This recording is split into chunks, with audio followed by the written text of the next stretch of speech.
Hello everyone, welcome you all complete revision in 9 minutes.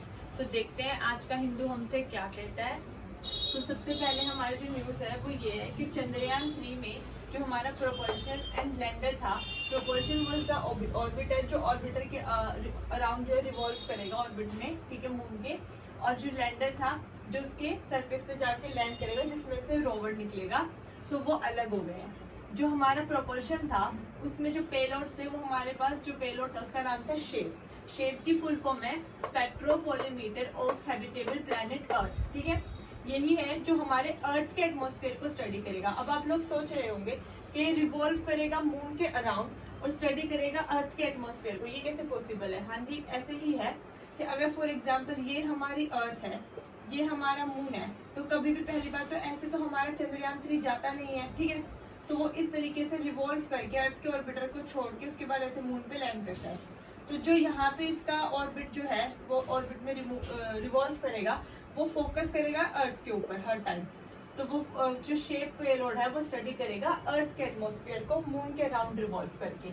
Similarly जो आपका rover है वो सैंपल एनालिसिस करेगा, ठीक है। देन हमारा सेकेंड जो न्यूज थी वो है हमारी विद्यागिरी वॉरशिप से।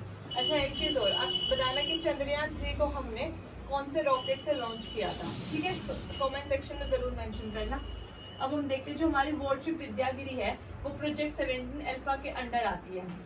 प्रोजेक्ट 17 अल्फा एक ऐसा प्रोजेक्ट था जो हमने 2019 में लॉन्च किया था टू प्रमोट आत्मनिर्भर भारत। इसमें हम क्या करते हैं कि अपने जो वॉरशिप्स है उनको बनाते हैं खुद से।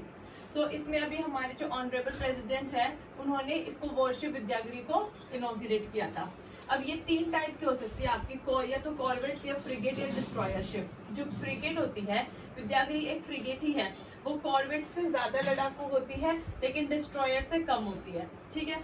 इसमें जो फ्रिगेट होती है ये ओपोनेंट इस तरीके से डिजाइन की जाती है कि जो ओपोनेंट का रेडार है उसमें भी ये डिटेक्ट ना हो पाए। अब हमने अब तक अपने प्रोजेक्ट 17 अल्फा में 6 शिप्स बनानी थी, जिसमें से ये हमारी 6th वाली थी जो ऑलरेडी बनके कंप्लीट हो गए हैं।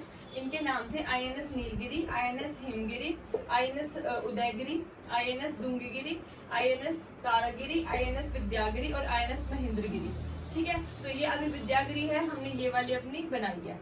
अब उसके बाद हम आते हैं अपनी थर्ड न्यूज पे जो हमारी थी कर्नाटका से, कि आपका जो गगनचुकी वाटरफॉल है वो कर्नाटका में है और वो कावेरी रिवर के ऊपर है। तो यूपीएससी ऐसे क्वेश्चंस पूछ लेते हैं कि आप कावेरी रिवर की ट्रिब्यूटरीज बताओ। सो आपको कमेंट सेक्शन में कावेरी रिवर की इंपॉर्टेंट जो ट्रिब्यूटरीज है वो भी मेंशन करने हैं, इससे आपको लर्न हो जाएगा इजिली। अब हम अपनी नेक्स्ट न्यूज पे चलते हैं, दैट इज मिलाशा जोसेफ के बारे में। ये एक माउंटेन वुमेन है जो अभी अभी काफी माउंट किलिमंजारो इन सब की जो पीक्स है, हाईएस्ट पीक्स पे चढ़ के आई हैं, चढ़ाई करके आई हैं। अब इनका जो एम है वो ये है कि हमारे 7 कॉन्टिनेंट्स की 7 जो मेजर हाईएस्ट पीक्स हैं उन पे इनको चढ़ाई करनी है। तो नेक्स्ट अभी माउंट ओजस, माउंट गिलुवे, इन सब पे चढ़ाई करेंगी। तो आप एक बार ये पीक्स देख लेना।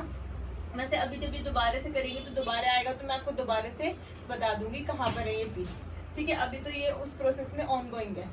नेक्स्ट हमारी न्यूज है कि India will import wheat from Russia. अब आप सोच रहे होंगे कि इंडिया तो सेल्फ सफिशिएंट है व्हीट में ऑलमोस्ट, तो हम इंपोर्ट क्यों कर रहे हैं? बेसिकली इंडिया में इन्फ्लेशन बढ़ गई है जिसके कारण व्हीट के प्राइस बढ़ गए हैं, ठीक है। तो इसलिए हम रशिया से इंपोर्ट कर रहे हैं ताकि हम अपने इन्फ्लेशन लेवल को कंट्रोल में ला सके। जो व्हीट है हमारा उसके लिए जो हमें रेनफॉल चाहिए होती है वो 75 से 100 सेंटीमीटर की चाहिए होती है, और जो हमें टाइम पीरियड चाहिए वो सो करते टाइम चाहिए होता है 12 से 15 डिग्री सेल्सियस के अप्रोक्स, ठीक है। जो व्हीट है वो fertile loamy and clay soil में हम ग्रो कर सकते हैं इजीली, और आपका सदर्न पार्ट में जो ब्लैक सॉइल वाला एरिया थोड़ा उसमें भी आप ग्रो कर सकते हैं, और एल्यूवियल सॉइल भी, ठीक है। सो इसमें मेजर प्रोड्यूसिंग व्हीट स्टेट्स है हमारे यूपी, हरियाणा, MP, पंजाब, ये सब। जो चाइना है वो प्रोडक्शन में फर्स्ट नंबर पे आता है व्हीट की, और इंडिया जो है वो सेकंड नंबर पे आता है। और व्हीट एक राबी क्रॉप है, राबी क्रॉप मतलब अक्टूबर तो दिसंबर में हम इसको सो करते हैं। अब आप कंफ्यूज ना हो इसलिए मैं आपको एक ट्रिक बता देती हूँ कि आपको कैसे याद रखना है कि राबी है या खारिफ क्रॉप है। देखो, हम RNA पढ़ते हैं बायोलॉजी में, साइंस के स्टूडेंट्स जो है ये तो अच्छे से जानते होंगे, और बाकी सबने सुना तो होगा एटलीस्ट DNA एंड RNA। तो जो RNA होता है राइबो न्यूक्लिक एसिड होता है, वैसे इसकी फुल फॉर्म, ठीक है, राइबोक्सिल न्यूक्लिक एसिड। बट यहाँ पे हम इसकी RNA की फुल फॉर्म कर देंगे। राबी जो क्रॉप है वो हमारी सो करी जाएगी नवंबर टू अप्रैल, ठीक है, ये ट्रिक है लर्न करने की। अगर आप भूल जाओ ये राबी क्रॉप है या खारिफ क्रॉप है और कौन से सीजन में हम इसको ग्रो करते हैं, तो जो राबी क्रॉप है वो सो की जाएगी नवंबर से अप्रैल में, वही अक्टूबर टू दिसंबर अप्रोक्सीमेट, मतलब मैंने सिर्फ सोइंग पीरियड लिखा है अप्रैल तक। उसके बाद जो है इसकी हार्वेस्टिंग भी हो जाती है बेसिकली प्रॉपर, ठीक है, मार्च अप्रैल के टाइम पे। सो विंटर क्रॉप इज हमारी राबी क्रॉप है। उसी का एग्जांपल वीट है, बार्ले है, पीज है, ग्राम है, मस्टर्ड है, ठीक है। उसके अलावा जो हमारे राइस एंड ऑल बच गए ये हमारे खरीफ क्रॉप में आते हैं। नेक्स्ट और ये नॉर्थ स्टेट्स में मेजरली ग्रो की जाती है आपकी राबी क्रॉप। देन हमारे 6th न्यूज है कि जो ड्रोन्स हैं अब वो सर्वेलेंस के लिए यूज किए जाएंगे एमजी नरेगा साइट्स पर।